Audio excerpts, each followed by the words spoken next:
ഞാൻ നിങ്ങളോട് ചോദിക്കട്ടെ, പുവർ പീപ്പിളും റിച്ച് പീപ്പിളും തമ്മിലുള്ള വ്യത്യാസം എന്താ? പുവർ പീപ്പിൾ വിചാരിക്കുന്നത് പൈസ ഉണ്ടാക്കുക, അത് ചിലവാക്കുക. പക്ഷേ റിച്ച് ആൾക്കാരുടെ മൈൻഡ് സെറ്റ് വ്യത്യസ്തമാണ്. റിച്ച് പീപ്പിൾസ് വിചാരിക്കുന്നത് പൈസ ഉണ്ടാക്കുക, അത് സേവ് ചെയ്യുക, എന്നിട്ട് പുതിയ കാര്യം ബിൽഡ് ചെയ്യുക. അപ്പോൾ നിങ്ങളെ തന്നെ ഒന്ന് അനലൈസ് ചെയ്ത് നോക്കുക. ഞാൻ പൈസ സേവ് ചെയ്യണോ, അതോ ഞാൻ അത് ഫുള്ള് സ്പെൻഡായി കളയണോ, എനിക്ക് എന്തെങ്കിലും സേവിങ്സ് ഉണ്ടോ എന്ന് നിങ്ങളെ തന്നെ ഒന്ന് അനലൈസ് ചെയ്ത് നോക്കുക. കിട്ടുന്ന പൈസയിൽ നിന്ന് നിങ്ങളൊരു 30% സേവ് ചെയ്തേക്കണം. അത് നിങ്ങൾക്ക് എന്തായാലും ഉപകാരപ്പെടും. എമർജൻസി ഫണ്ടായിട്ടോ അല്ലെങ്കിൽ എന്തെങ്കിലും ആയിട്ട് ഉപകാരപ്പെടും.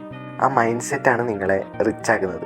ഇപ്പോൾ നിങ്ങളുടെ കയ്യിലുള്ള പണം അതിനെ ഇരട്ടിപ്പിക്കാൻ നോക്കുന്നതാണ് റിച്ച് മൈൻഡ് സെറ്റ്. പുവർ പീപ്പിൾസിൽ നിന്ന് വ്യത്യസ്തമാക്കുന്നത് അതാണ്.